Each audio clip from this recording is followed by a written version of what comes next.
जय हिंद साथियों, मैं अनिल कुमार फिर से अपने यूट्यूब चैनल में आप लोगों का स्वागत करता हूं। दोस्तों, आज के सेशन का मेरा जो टॉपिक है वो आपको क्वेश्चन बैंक सॉल्यूशन है, जिसके अंतर्गत हम लोग क्या करेंगे कि आपको 12वीं बोर्ड एग्जाम 2020 में जो राजनीति विज्ञान के प्रश्न पूछे गए थे उसी का हम लोग एनालिसिस करेंगे। तो इसके अंतर्गत हम लोग क्या किए थे कि पहले जो आपका सेशन हुआ था, पहला जो इसका वीडियो था, उसमें हम लोग क्या किए थे कि 1 से लेके 30 तक के प्रश्नों का एनालिसिस किए थे। आज हम लोग क्या करेंगे कि आपको 31 से लेके जो 60 तक का प्रश्न है उसका हम लोग एनालिसिस करेंगे। तो चलिए साथियों, सेशन को शुरू करते हैं। तो देखिए, तो आज के सेशन का जो मेरा पहला प्रश्न है वो आपको क्या कह रहा है, इस पर हम लोग बात करेंगे। तो देखिए, कह रहा है कि संघात्मक ढांचे के लिए अपरिहार्य लक्षण जो है वो आपको क्या है, यही आपका प्रश्न पूछा जा रहा है। तो सबसे पहला कह रहा है आपको संविधान की सर्वोच्चता, दूसरा कह रहा है आपको स्वतंत्र न्यायपालिका, उसके बाद कह रहा है शक्तियों का विभाजन, और डी कह रहा है इनमें से सभी। जिसका सही आंसर जो हो जाएगा ना वो आपको डी हो जाएगा। अब यहाँ से एक बात आती है कि भारत में जो संघात्मक ढांचा है वो आपको कहाँ से प्रेरित है। तो साथियों, भारत में जो संघात्मक ढांचा है ना वो आपको कनाडा से जो है वो आपको प्रेरित है। मतलब कि भारत में जो संघात्मक शासन व्यवस्था जो है वह आपको किस देश से प्रेरित है, तो क्या कहेंगे, कनाडा से। तो संघात्मक जो आपको शासन होती है उसकी कई सारी विशेषताएं होती है, जैसे कि वहां पर संविधान की सर्वोच्चता होती है, स्वतंत्र न्यायपालिका होता है, शक्तियों का विभाजन होता है, वहां पर आपको लिखित जो होता है वो आपको संविधान होता है। इसके अलावा आपको क्या होता है कि संघात्मक शासन व्यवस्था वाले देशों में क्या होता है कि कार्यपालिका और विधायिका के अपेक्षा जो न्यायपालिका होती है वह तुलनात्मक रूप से ज्यादा शक्तिशाली होती है। तो ये सभी इसकी क्या है कि प्रमुख विशेषताएं है संघात्मक ढांचे के अंदर। 31 का जो सही आंसर हो जाएगा वो आपको डी हो जाएगा। तो इस बात को आप अच्छे से याद रखें। चलिए आगे क्या कह रहा है, कह रहा है कि भारत और पाकिस्तान के बीच कारगिल युद्ध जो है वो आपको कब हुआ था। तो देखिए, ऑप्शन ए कह रहा है 1995, option B 1996, option C 1999, option D 1998। तो इसका सही आंसर हो जाएगा ऑप्शन सी 1999। तो साथियों, कारगिल युद्ध जो हुआ था उस कारगिल युद्ध के दौरान भारतीय सेना के द्वारा जो है वो आपको 3 ऑपरेशन चलाए गए थे, जिसे आप अच्छे से याद रखेंगे। एक ऑपरेशन जो था वो था आपको ऑपरेशन सफेद सागर, इसे भी आपको अच्छे से याद रखना होगा। एक ऑपरेशन जो था ऑपरेशन सफेद सागर कहेंगे, ठीक है ना। चलिए, एक ऑपरेशन का नाम याद रखिएगा, वह है आपको ऑपरेशन तलवार। एक है आपको ऑपरेशन विजयी।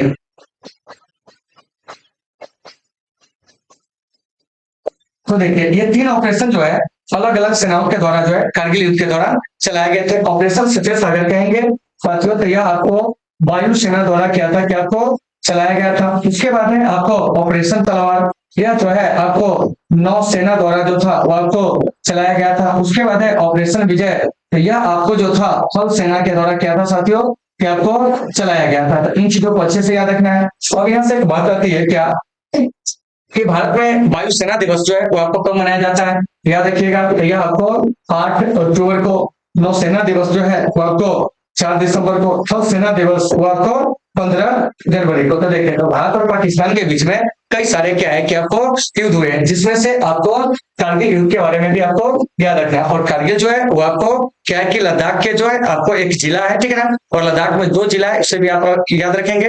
एक आपको कारगिल और एक जो है आपको लेह है। तो साथियों, इस प्रश्न का सही आंसर जो होगा वो आपको सी हो जाएगा। तो इसे आपको अच्छे से याद रखना है। चलिए अब चलते हैं आगे। कह रहा कि संविधान में 42वां संशोधन जो है वो आपको कब पारित किया गया था। तो साथियों, संविधान में जो 42वां संशोधन हुआ था वो आपको 1976 में। तो ऑप्शन नंबर 20 का सही हो जाएगा। उसके बाद है 1978 में वो आपको 44वां जो है वो आपको संविधान संशोधन हुआ था। 1971 में जो है वो आपको 24वां संविधान संशोधन हुआ था। इसके अलावा आपको 26वें संविधान संशोधन हुआ था। ताकि सभी चीजों को साथियों आपको अच्छे से क्या कहना है कि आपको याद रखना है, ठीक है ना। और 42वां संविधान संशोधन को हम लोग क्या कहते हैं कि आपको मिनी संविधान कहते हैं, क्योंकि इस संशोधन के द्वारा काफी सारे चीज जो था वो आपको संविधान में क्या किया गया था कि आपको जोड़ा गया था। तो उम्मीद है साथियों कि आपको सारे चीज समझ में आ गए होंगे। जैसे क्या जोड़ा गया था इसे भी जान लीजिए। मौलिक कर्तव्य संविधान में 42वें संविधान संशोधन के द्वारा ही क्या किया गया था कि आपको जोड़ा गया था, ठीक है ना। इसके अलावा आपको क्या है कि ये जो 42वां संविधान संशोधन है, 42वें संविधान संशोधन द्वारा ही क्या हुआ है कि राष्ट्रपति को मंत्रिपरिषद की सलाह जो है मानने के लिए बाध्य किया गया है। तो इन सभी चीजों को आपको अच्छे से देख लेना है। तो उम्मीद है साथियों कि आपको ये सारे चीजें होंगे समझ में आ गए होंगे। चलिए तो हम चलते हैं अगले प्रश्न की ओर। अगला प्रश्न हमारा क्या कह रहा है उस पर हम लोग बात करेंगे। देखिए, कह रहा है कि प्रतिनिधि लोकतंत्र का जो आधार है वह क्या है। तो साथियों प्रतिनिधि लोकतंत्र का जो आधार है वो आपको वयस्क मताधिकार है। क्या है? वयस्क मताधिकार है, क्योंकि वयस्क मताधिकार के आधार पर ही हम क्या करते हैं कि अपने प्रतिनिधि को चुनते हैं। तो ऑप्शन नंबर जो डी हो जाएगा, इसका क्या हो जाएगा? सही हो जाएगा। तो फिर यहाँ से एक बात आती है कि वयस्क मताधिकार किसको कहते हैं। तो देखिए एक लाइन में याद रखिएगा, क्या जानते हैं कि वयस्क मताधिकार है क्या? तो कहेंगे कि निश्चित उम्र के लोगों के मत देने के अधिकार को वयस्क मताधिकार कहते हैं। और भारत में वयस्क मताधिकार की जो न्यूनतम उम्र है वो आपको 18 वर्ष है। पहले यह जो था आपको 21 वर्ष था। तो इन सभी चीजों को अच्छे से याद रखना है। 21 वर्ष से घटाकर 18 वर्ष कब कर दिया गया था? तो 61वें संविधान संशोधन के द्वारा 1989 में। तो उम्मीद है साथियों कि आपको ये सारी चीज समझ में आ गए होंगे। तो ऑप्शन नंबर डी इसका सही हो जाएगा। चलिए आगे, कह रहा है कि गुट निरपेक्ष आंदोलन कब अस्तित्व में जो है वो आपको आया। ऑप्शन ए कह रहा है 1961 में, 1962 में, 1963 में, 1964 में। तो साथियों गुट निरपेक्ष आंदोलन जो है वो आपको 1961 में अस्तित्व में आया था। और पहला गुट निरपेक्ष जो आपको सम्मेलन हुआ था वो आपको कहाँ हुआ था? तो वह आपको बेलग्रेड में हुआ था। क्या हुआ था? बेलग्रेड में हुआ था, ठीक है ना। बेलग्रेड है कहाँ? तो कहेंगे आपको यूगोस्लाविया में। और इस सम्मेलन की जो अध्यक्षता किए थे यूगोस्लाविया के राष्ट्रपति, जिनका नाम था आपको मार्शल टीटो। क्या नाम है? Marshal Tito. इन्होंने ही इसकी अध्यक्षता किए थे। तो साथियों यहाँ से प्रश्न आएगा कि गुट निरपेक्ष आंदोलन का जनक जो है किन्हें कहा जाता है। तो देखिए गुट निरपेक्ष आंदोलन के जनक में अगर हम बात करते हैं तो आपको पंडित नेहरू हो जाएंगे, जो कि आपको भारत से थे, ठीक है ना। मार्शल टीटो जो कि आपको यूगोस्लाविया से थे। इसके बाद जो है आपको कर्नल नासिर जो कि आपको मिस्र के थे। इन लोगों का नाम आपको याद रखना है। डॉक्टर सुकर्नो जो कि आपको इंडोनेशिया से थे। कौन? आपको डॉक्टर सुकर्नो। और हमारे गणतंत्र दिवस के पहले मुख्य अतिथि यही थे। उसके बाद जो है आपको एक चीज और याद रखेंगे, घाना के एन क्रूमा। क्या है? एन क्रूमा। तो देखिए ये पांचों लोगों को गुट निरपेक्ष आंदोलन का जनक जो है वो आपको कहा जाता था। पंडित नेहरू का संबंध कहेंगे वो कहां से? तो आपको भारत से। Marshal Tito Yugoslavia, colonel Nasser तो आपको मिस्र, डॉक्टर सुकर्नो तो कहेंगे आपको इंडोनेशिया। उसके बाद है एन क्रूमा जो कि आपको घाना से थे। तो साथियों इन सभी चीजों को आपको अच्छे से याद रखना है। तो 35 का सही आंसर जो हो जाएगा वो आपको ए हो जाएगा। चलिए 36 में कह रहा है कि लोकतांत्रिक विकेंद्रीकरण का सुझाव जो दिया था वो आपको कौन दिया था? कह रहा है कि राजमन्ना समिति, बलवंत राय मेहता समिति, अशोक मेहता समिति, चंदा समिति। तो इसका सही आंसर हो जाएगा आपको बलवंत राय मेहता समिति। तो देखिए लोकतांत्रिक विकेंद्रीकरण के लिए प्रधानमंत्री नेहरू के द्वारा क्या हुआ था कि आपको ये जो बलवंत राय मेहता समिति है इसका गठन जो है 1957 में जो है वो आपको किया गया था। और उसके बाद इसने अपनी रिपोर्ट जब दी थी तो उसी के आधार पर भारत में पंचायती राज व्यवस्था की शुरुआत जो होती है वो आपको 2 अक्टूबर 1959 को राजस्थान के नागौर जिला से जो है वो आपको होती है। तो यहाँ से एक चीज याद रखिएगा कि हमारे भारत में जो पंचायती राज व्यवस्था है उसका जो स्वरूप है वो आपको त्रिस्तरीय है। क्या है? त्रिस्तरीय है। तो देखिए तो सबसे पहला जो है वो आपको क्या है? ग्राम स्तर पर। क्या है? ग्राम स्तर पर जो है वो आपको ग्राम पंचायत है। कौन है? ग्राम पंचायत है, ठीक है ना। उसके बाद जो है आपको प्रखंड स्तर पर, तो प्रखंड स्तर पर जो है वो क्या है? तो कहेंगे आपको पंचायत समिति है। क्या है? पंचायत समिति है। उसके बाद जो है आपको जिला स्तर पर, जिला स्तर पर कहेंगे तो वो आपको जिला परिषद है। क्या है? जिला परिषद है। तो इन चीजों को आपको अच्छे से याद रखना है। तो आज पंचायती राज में देखते हुए तो यही चीज स्वरूप है। तो इसी प्रकार से लोकतांत्रिक विकेंद्रीकरण का जो सुझाव दिया था बलवंत राय मेहता समिति ने। और हमारे यहाँ जो आपको पंचायती राज है वो आपको त्रिस्तरीय है। इस बात को आपको अच्छे से याद रखना है। यहाँ पे जो कुछ भी बताया गया उसे आपको बढ़िया से देख लेना है। तो ऑप्शन नंबर जो इसका बी है साथियों वो सही हो जाएगा। चलिए 37 में कह रहा है कि मनरेगा कार्यक्रम की शुरुआत किसके शासनकाल में हुई थी? तो साथियों मनरेगा कार्यक्रम की जो शुरुआत है मनमोहन सिंह के कार्यकाल में हुई थी। कब हुई थी? तो आप याद रखिएगा 2 अक्टूबर 2019 को मनरेगा कार्यक्रम की क्या होती है साथियों? तो आपको शुरुआत होती है। तो इन चीजों को अच्छे से आपको देख लेना है। फिर यहाँ से एक प्रश्न है कि क्या जानते हैं कि जो मनरेगा है इससे पहले इसका नाम क्या था? तो साथियों इसका नाम जो था वो आपको नरेगा था। क्या था?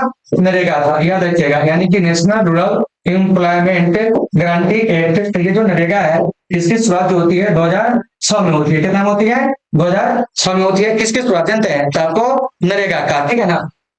तो नरेगा का ही नाम बदलकर मनरेगा जो किया जाता है ना वो आपको 2009 में किया जाता है। तो दोनों के समय जो प्रधानमंत्री थे ना वो आपको डॉक्टर मनमोहन सिंह थे। और इस योजना के तहत क्या है कि आपको ग्रामीण क्षेत्र में रहने वाले मजदूरों को जो होते हैं उसे आपको 100 दिनों का जो है कम से कम सरकार जो है रोजगार देने का क्या करती है कि आपको वायदा करती है। कहने का दौर कि 100 दिन जो है इसके तहत आपको लोगों को रोजगार दिए जाते हैं ग्रामीण क्षेत्रों में। तो इसे आप बढ़िया से याद रखेंगे। तो ऑप्शन नंबर जो आपको बी है इसका वो आपको सी वो बिल्कुल सही हो जाएगा। चलिए आगे चलते हैं क्या है।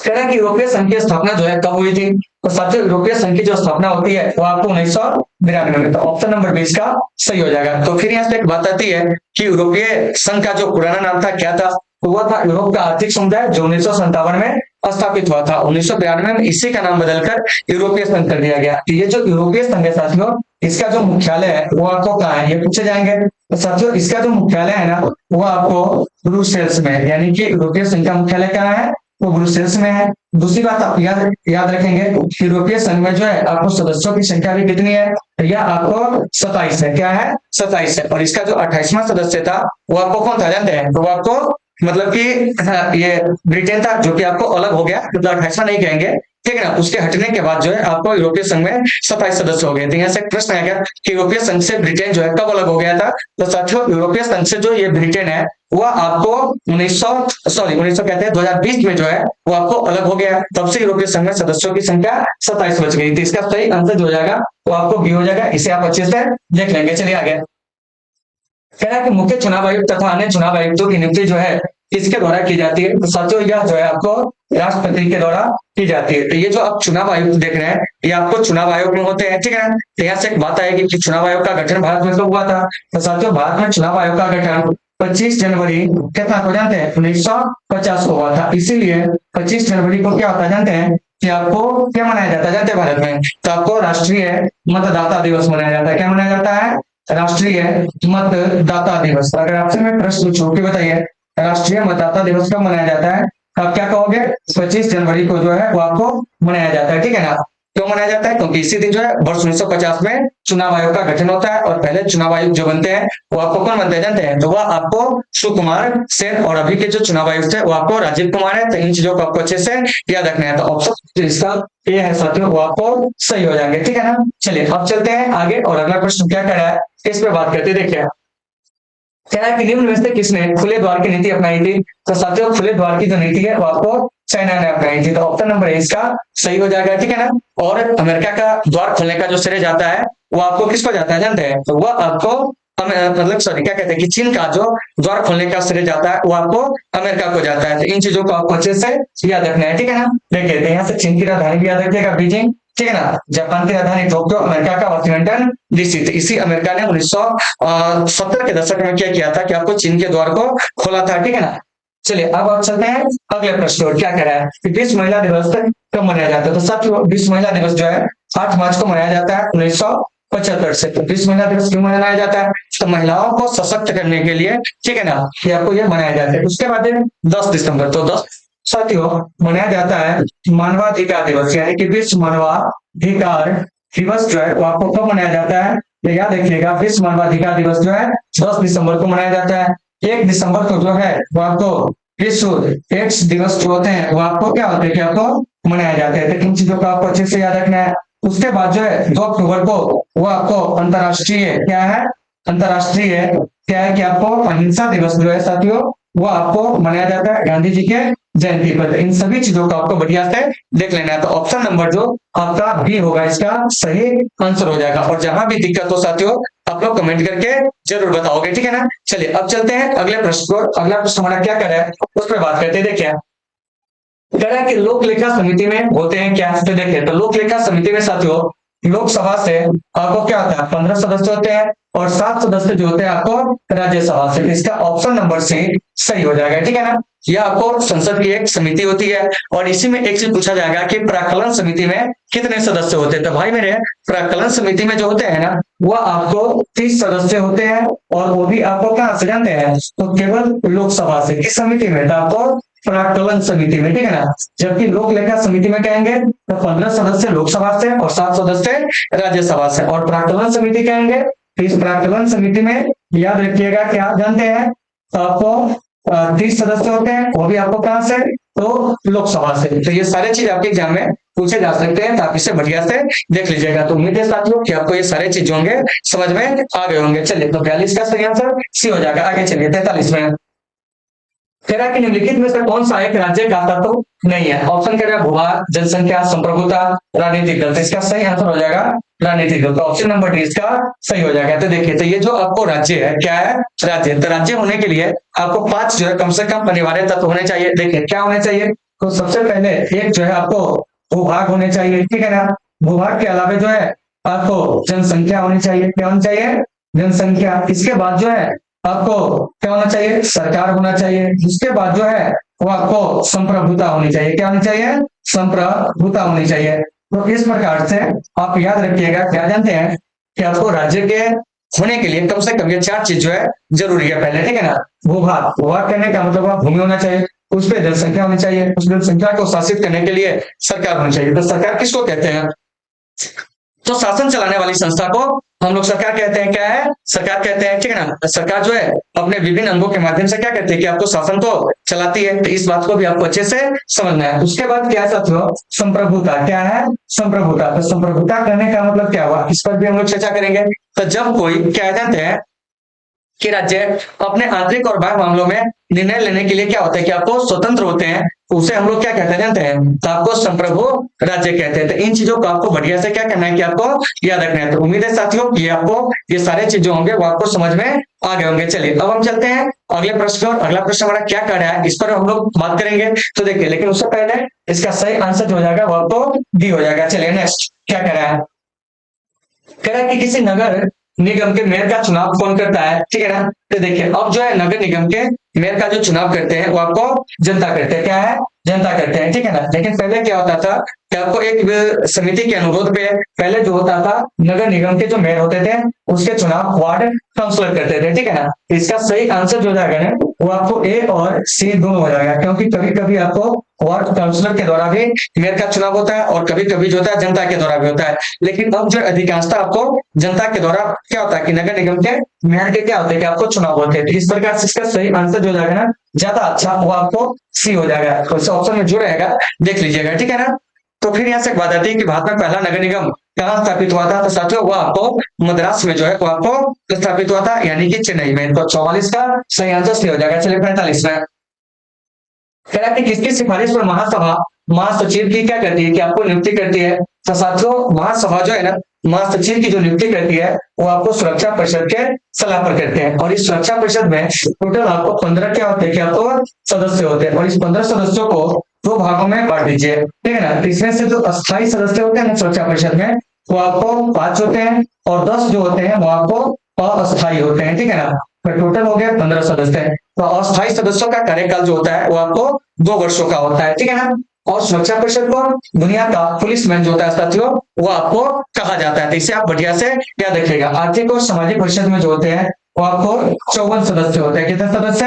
54। इसे याद रखिएगा। अंतरराष्ट्रीय न्यायालय में आपको 15 जो होते हैं आपको न्यायाधीश होते हैं, ठीक है ना। तो ये सभी चीज आपके एग्जाम में जो होते हैं पूछे जाते हैं। और ये सभी जो है संयुक्त राष्ट्र के क्या है साथियों जानते हैं कि आपको अंग है, ठीक है ना। 6 अंग है जिसमें से 4 अंग आपको यहाँ पे दिया गया है। एक आपको जो है सचिवालय जो है वो आपको नहीं दिया गया और एक महासभा नहीं दिया गया। तो इस प्रकार से संयुक्त राष्ट्र के टोटल अंग कितने हैं तो आपको 6 है। तो उम्मीद है साथियों कि आपको ये सारे चीज होंगे समझ में आ गए होंगे। चलिए अब हम चलते हैं अगले प्रश्न पर। अगला प्रश्न हमारा क्या कर रहा है उसके बात करेंगे, लेकिन उससे पहले इसका आंसर जो हो जाएगा वो आपको ए हो जाएगा। चलिए 46 में कह रहा कि राज्यसभा के सदस्यता के लिए न्यूनतम आयु क्या है। तो साथियों राज्यसभा का सदस्य बनने के लिए जो न्यूनतम आयु है ना वो आपको 30 वर्ष है। तो ऑप्शन नंबर 20 का सही हो जाएगा। तो देखिए तो राज्यसभा का सदस्य और इसके अलावा आपको विधान परिषद का क्या है कि आपको सदस्य बनने के लिए जो न्यूनतम आयु है वो आपको क्या है तो कहेंगे आपको 30 वर्ष, ठीक है ना। उसके बाद है आपको लोकसभा का सदस्य बनने के लिए,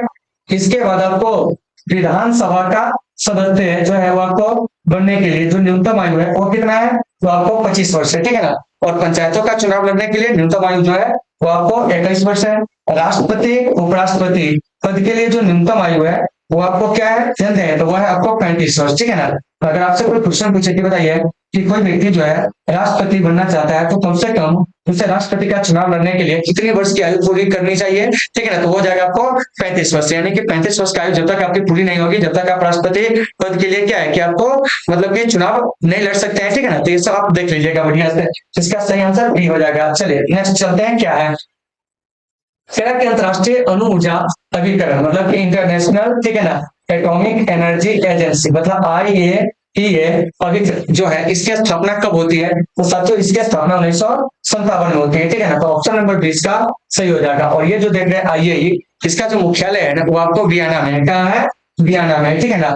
यानी वियना जो है कहाँ है, ये आपको ऑस्ट्रिया में है। और ये जो देख रहे हैं IAEA, इसका उद्देश्य जो है क्या है, तो साथियों इसका जो उद्देश्य है ना वो क्या है कि किसी प्रकार के जो परमाणु आपको हथियार है उसको डेवलप ना होने देना, ठीक है ना।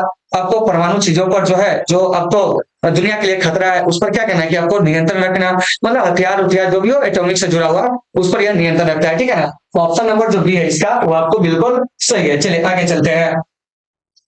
कह रहा है कि संविधान का कौन सा अनुच्छेद संसद को राज्य सूची के किसी विषय पर विधान बनाने की शक्ति देता है, तो यह आपको अनुच्छेद 249। तो साथियों अगर आप अनुच्छेद वाला वीडियो अगर आप नहीं देखे हैं तो हमारे चैनल के प्लेलिस्ट में जाकर आप अनुच्छेद वाले वीडियो को जरूर देख लेंगे, क्योंकि वो आपके एग्जाम में काफी ज्यादा महत्वपूर्ण भूमिका जो है वो आपको निभाएंगे। तो देखिए, तो अनुच्छेद 249 में यह बात स्पष्ट कही गई है, क्या जानते हैं कि राज्य सूची के किसी विषय पर आपको लोकसभा कानून बना सकता है 1 साल के लिए, अगर राज्यसभा उस राज्य सूची के विषय को राष्ट्रीय महत्व का विषय घोषित कर दे तो, ठीक है ना। इसका ऑप्शन नंबर जो डी है वो आपको बिल्कुल क्या हो जाएगा, सही हो जाएगा। चलिए अब चलते हैं अगले प्रश्न को। क्या कह रहा है, कह रहा है कि सार्क का पहला सम्मेलन किस देश में हुआ था, तो साथियों सार्क का जो पहला सम्मेलन है ना वो आपको बांग्लादेश की राजधानी ढाका में हुआ था। कब हुआ था, तो वह आपको 1985 में हुआ था, ठीक है ना। तो ये जो सार्क देख रहे हैं इसका गठन भी जो होता है 1985 में होता है। तो सार्क में टोटल सदस्य कितने होते हैं, तो साथियों सार्क में जो अभी टोटल सदस्य हैं,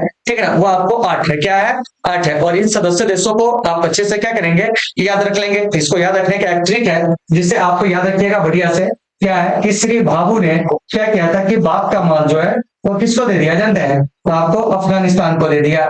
इस ट्रिक को आपको याद रखना है, ठीक है ना। कि श्री, ठीक है ना, भाभू ने बाप का क्या है कि आपको माल किसको दे दिया बताइए थे, तो आपको अफगानिस्तान को दिया। किसको दिया, अफगानिस्तान को। तो उसका कमाया पैसा नहीं था, उसने अपने बाप का माल किसको दे दिया, तो अफगानिस्तान को दिया। इस बात को आपको अच्छे से याद रखना है। तो देखिए, तो सी से जो हो जाएगा वो आपको श्रीलंका, क्या हो जाएगा, श्रीलंका। देखिए याद रखिएगा, सी से क्या हो जाएगा, तो आपको श्रीलंका। उसके बाद है भा, तो भा से साथी हो जाएगा आपको भारत। भू से जो हो जाएगा तो आपको भूटान। इसके बाद न से जो हो जाएगा तो आपको नेपाल। प से जो हो जाएगा तो आपको बांग्लादेश। क्या हो जाएगा, बांग्लादेश। उसके बाद जो है आपको फ से जो हो जाएगा तो आपको पाकिस्तान। क्या हो जाएगा, पाकिस्तान। उसके बाद माल से हो जाएगा मालदीव, ठीक है ना। और अफगानिस्तान तो है। टोटल सार्क में सदस्य कितने हैं, तो आपको 8 है। और सार्क की स्थापना कब होती है, 7 दिसंबर 1985 को। और इसका मुख्यालय क्या है, तो आपको काठमांडू में। तो साथियों इन सभी चीजों को आपको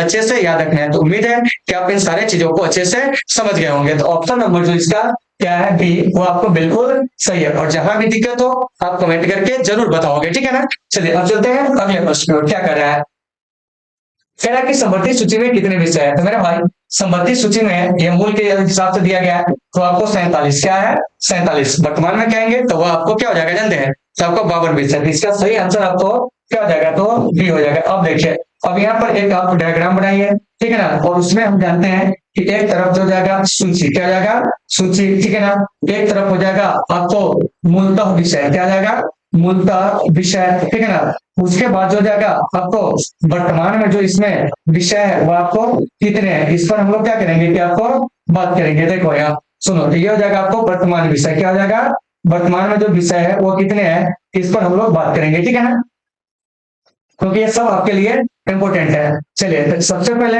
सूची जो है 3 और कौन कौन है इसे हम लोग देख लेते हैं। देखिए, एक तो सबसे पहले आपको सन सूची, क्या है, सन सूची, ठीक है ना। उसके बाद जो है आपको राज्य सूची, देखिए इससे डायग्राम को आपको याद रखना है। उसके बाद जो है वो आपको संवर्ती सूची, क्या है, संवर्ती सूची। तो सूची जो हो गया वो आपको 3 हो गए, ठीक है ना। तो इसे आपको बढ़िया से देख लेना है, ठीक है ना। रुक जाइए, ये थोड़ा ज्यादा मिट गया।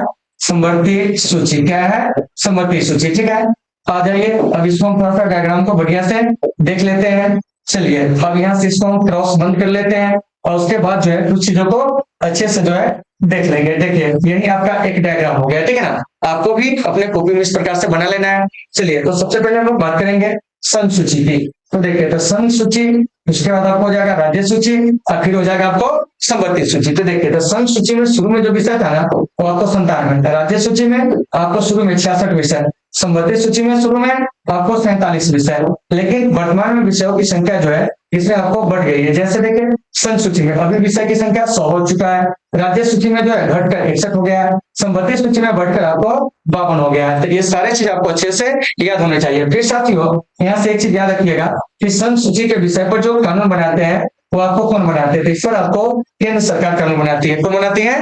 केंद्र सरकार, ठीक है ना। राज्य सूची के विषय पर राज्य सरकार, संबंधित सूची के विषय पर दोनों बना सकता है, लेकिन विवाद की स्थिति में आपको केंद्र के द्वारा बनाए गए कानून मानने होंगे। तो इसका जो सही आंसर हो जाएगा बी हो जाएगा। जिन विषयों पर चर्चा इन सभी सूची में नहीं है, ठीक है ना, उन विषयों को आपको कहाँ रखा गया जानते हैं? उसको रखा गया आपको अवशिष्ट सूची में, ठीक है ना। और भारतीय संविधान में अवशिष्ट सूची का जो प्रावधान है वो आपको कनाडा के संविधान से प्रेरित है और अवशिष्ट शक्तियां केंद्र के पास होगी। यह बात आपको उनसे 248 में जो है वो आपको कहा गया है। तो उम्मीद है कि आप इसे समझ गए होंगे। तो ऑप्शन नंबर जो इसका बी है वो आपको सही हो जाएगा। चलिए 51 नंबर प्रश्न में क्या कर रहा है? 1972 का शिमला समझौता किन दो देशों के बीच हुआ था? तो साथियों यह आपको भारत और पाकिस्तान के बीच हुआ था 1972 का शिमला समझौता। तो शिमला समझौता 1972 में किस डेट को होता है? तो आपको 3 जुलाई 1972 को। और इस शिमला समझौता पर हस्ताक्षर करने वाले जो प्रधानमंत्री होते हैं भारत के, वो कौन होते हैं? तो भारत के प्रधानमंत्री की अगर बात आएगी तो वो जाएंगे आपको इंदिरा गांधी। क्या है? इंदिरा गांधी। और पाकिस्तानी राष्ट्रपति जो थे वो थे आपको जुल्फिकार अली भुट्टो, ठीक है ना। तो ये जो 1971 का युद्ध हुआ था, इसी युद्ध को रोकने के लिए क्या है कि आपको भारत के शिमला में जो है वो आपको एक समझौता हुआ था जिस पर प्रधानमंत्री भारत की इंदिरा गांधी और पाकिस्तानी राष्ट्रपति जुल्फिकार अली भुट्टो ने क्या किया था कि आपको सिग्नेचर किया था। तब जाकर 1971 का जो युद्ध है, ठीक है ना, उस युद्ध की बहुत सारी जो शर्तें थी वो आपको पाकिस्तान जो है वो आपको मना। और 1978 के युद्ध में हम पाकिस्तान के लगभग 93,000 जो सैनिक थे उसको हम क्या कर लिए थे कि आपको बंदी बना लिए थे, ठीक है ना। तो ये जो ऑप्शन नंबर इसका बी है साथियों वो बिल्कुल सही हो जाएगा। इसे आपको बढ़िया से देख लेना। चलिए अब चलते हैं आगे। क्या कर रहा है? कह रहा है कि संविधान संशोधन की प्रक्रिया का वर्णन क्या है? तो साथियों संविधान संशोधन की प्रक्रिया का जो वर्णन है अनुच्छेद 368 में। तो ऑप्शन नंबर बी इसका सही हो जाएगा। और बार बार आपको कह रहे हैं कि अनुच्छेद वाला वीडियो जो है आप हमारे चैनल के प्लेलिस्ट में जाकर आप देख लेंगे, उसमें सारे अनुच्छेद के बारे में हम चर्चा किए हुए हैं। अनुच्छेद 370 जो है बाबू इसके तहत क्या था कि जम्मू और कश्मीर को जो था वो आपको विशेष राज्य का दर्जा जो है वो आपको दिया गया था, ठीक है ना, दिया गया था कह रहे हैं, ठीक है ना। अनुच्छेद 370 जम्मू कश्मीर से संबंधित था। अनुच्छेद 356 ये आपको राष्ट्रपति शासन, क्या है?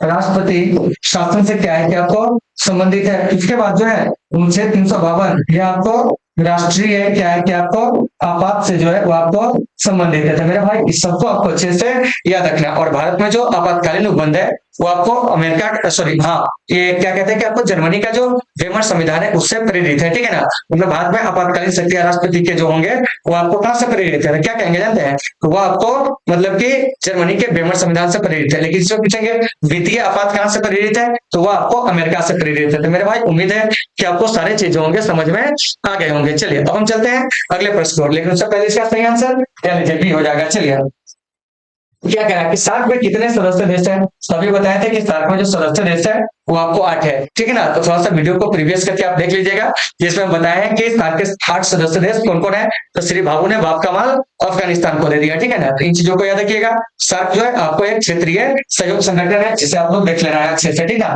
यानी कि सार्क जो है आपको क्षेत्र विशेष का क्या है कि आपको एक संगठन है। चलिए अब हम चलते हैं इससे आगे और देखते हैं अगला प्रश्न जो है वो आपको क्या कह रहा है, इस पर हम लोग विचार करेंगे, ठीक है ना।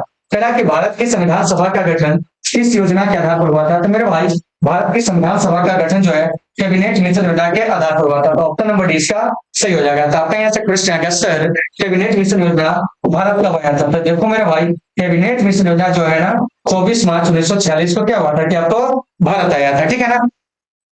फिर यहाँ से एक बात है कि कैबिनेट मिशन योजना में कितने सदस्य थे? तो आपको 3 थे। कौन कौन थे? देखिए एक जो है आपको सबसे पहले पैट्रिक क्या कहेंगे कि आपको लॉरेंस, ठीक है ना। उसके बाद जो हो जाएगा आपको कौन जानते हैं? AB Alexander. इन लोगों का नाम आपको याद रखना है। एबी एलेक्टर क्या कहेंगे तो आपको जेंडर। उसके बाद जो है तीसरा जो है वो है आपको थर्ड क्रिप्स। तो ये तीनों जो है आपको कैबिनेट मिशन योजना के अंतर्गत आए थे। कैबिनेट मिशन योजना को जो भारत भेजे थे और आपको कौन? तो आपको ब्रिटिश प्रधानमंत्री लॉर्ड एटली। तो इन चीजों को याद रखिएगा। इस योजना के अध्यक्ष कौन थे?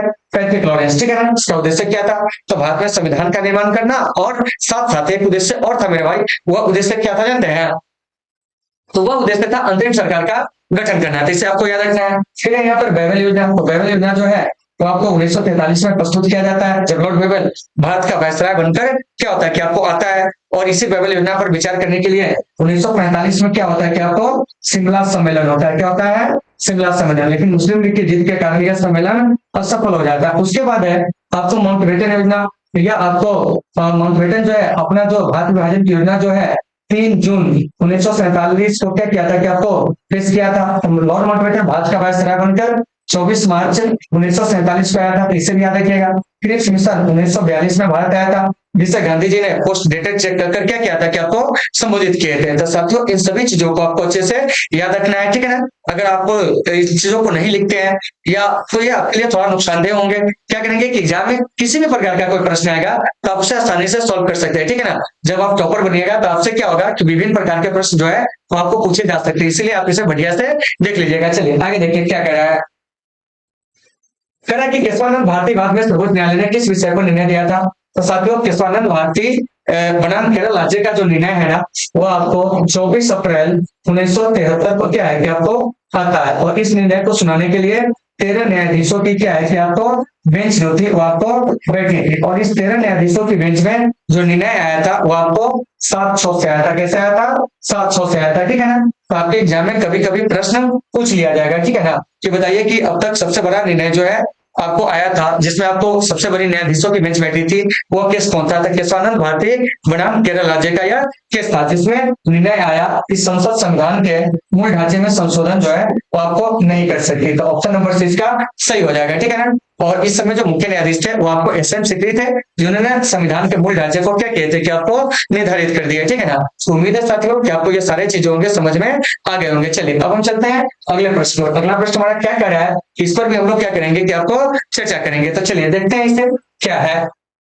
तो ऑप्शन नंबर सी इसका सही हो जाएगा। चलिए आगे चलते हैं। अगला क्या कह रहा है, भारत के संविधान में पहला संविधान संशोधन किस वर्ष हुआ था। तो मेरे भाई पहला संविधान संशोधन जो है 1951 में हुआ था। और इसके तहत 9वीं अनुसूची जो है ना वो आपको संविधान में क्या किया गया था कि आपको जोड़ा गया था। इस बात को आपको अच्छे से याद रखना है, ठीक है ना। चलिए तो ऑप्शन नंबर ए जो है इसका सही हो जाएगा। 9वीं अनुसूची का संबंध जो है वो आपको भूमि सुधार से है, ठीक है ना। और तमिलनाडु को जो है इस अनुसूची के तहत जो है आपको विशेष प्रकार के कुछ आरक्षण जो है वो आपको प्राप्त है 9वीं अनुसूची के अंतर्गत, ठीक है ना। चलिए अब हम चलते हैं इससे आगे और कुछ चीजों को और देख लेते हैं। 1952 में पहला आपको आम चुनाव हुआ था। 1953 में राज्य पुनर्गठन आयोग का गठन हुआ था। 1954 में जो है भारत में नागरिक पुरस्कार देने की क्या हुई थी कि आपको शुरुआत हुई थी। तो 56 का सही आंसर आपको ए हो जाएगा। 57 में क्या निम्न में से कौन एक मौलिक अधिकार नहीं है।